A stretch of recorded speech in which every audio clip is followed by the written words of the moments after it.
Hi, my name is Emma and I will be your tutor from the Rinella Center. Here we have another example of a problem that you can see dealing with the first order integrated rate law.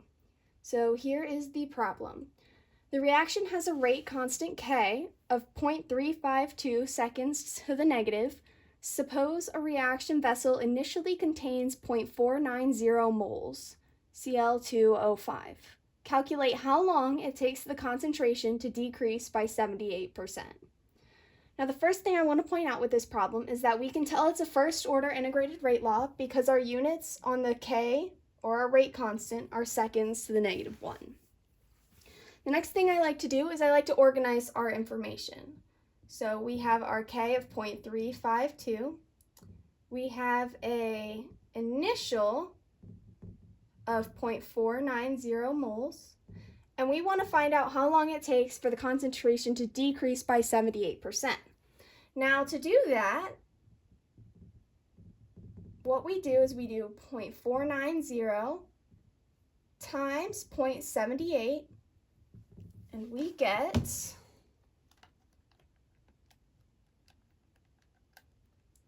0.3822. So that is how much it is decreased by, but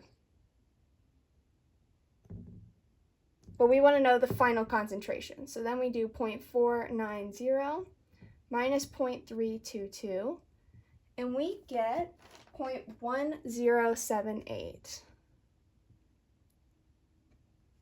Now we have all we need to solve this problem. So I'm going to plug these values into our equation that I have here. So we've got the natural log of our final concentration, 0.1078 molar. And I'm going to set it equal to negative 0.322 times T. And I'm going to add natural log of our initial concentration, 0.490 molar. And here I'm going to just subtract this over, so our natural log of 0.1078 or natural log of 0.490. Now, if you're a little confused by this log rule, when you're subtracting over, it's the same as dividing.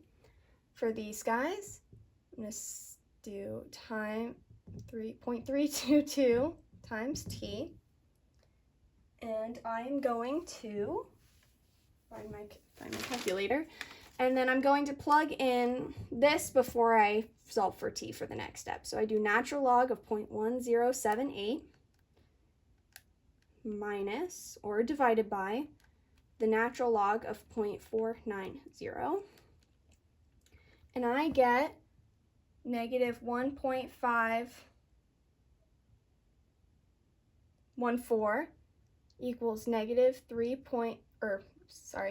negative 0.322 T, and then I'm just going to solve for T again by dividing that out, negative 0.322, and I get 4.3 as my T equals 4.3, and that's how you're going to solve a problem when you're given final concentration, initial concentration K, and you're asked to solve for the time it takes for the reaction to take place.